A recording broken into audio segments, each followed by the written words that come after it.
To Las Vegas, where the Consumer Electronics Show has just opened. It is the world's largest tech fair and always a fun way for tech enthusiasts to check out the coming trends.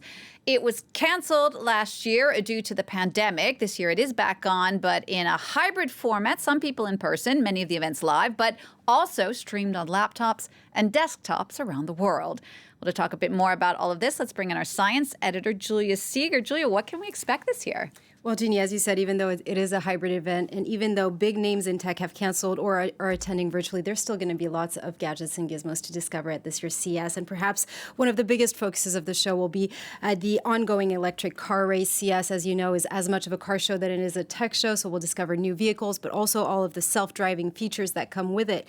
Now, new TVs are also usually a big hit, and here we have lots of news with 8K sets. So this is actually a step up in resolution from 4K TVs. So that's also well and dandy. It's beautiful. Those screens are absolutely amazing, but we're now going to need the 8K content that goes with it, because as of now, we don't really have that. And now, as the pandemic continues, we're also set to see new innovations to try to curb the pandemic. So perhaps we'll see more elaborate and filtering masks, but also innovations in the biotech industry, which has soared since March 2020.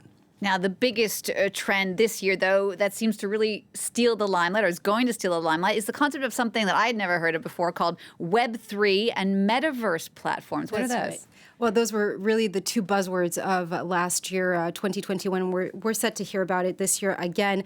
So Web3, what is it? Well, it's actually the third generation of the internet. It doesn't exist yet. But let me remind you, Web 1.0 is what I call the Yahoo era, if you remember that. But you were just surfing on the internet. It was easy to get information, but you couldn't create content.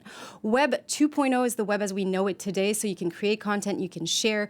But it is the GAFAM era. So you can only surf the internet by going through one of these big tech companies. And that's why this model is actually criticized today, because those companies are holding too much power. And this is where Web3 comes in. It's the promise of a better world. It refers to the third generation of the internet. And this is where online services and platforms are going to be transitioned on a model that's going to be based on blockchain, but also on cryptographic tokens. So what does that actually mean? Well, you're shifting the power to the user. And in theory, that means that anyone who owns a token has some amount of ownership and voting control over them. So here you're actually cutting out the internet's central gatekeepers. What it also means is that Web3 will perhaps be a little bit more immersive. And here I'm referring to the metaverse. We've heard about it last year because Facebook transitioned to Meta. Now, what they want to do here is put an end altogether to the mobile experience as we know it with a screen. They want to take that screen away and transition completely into a metaverse. So these are virtual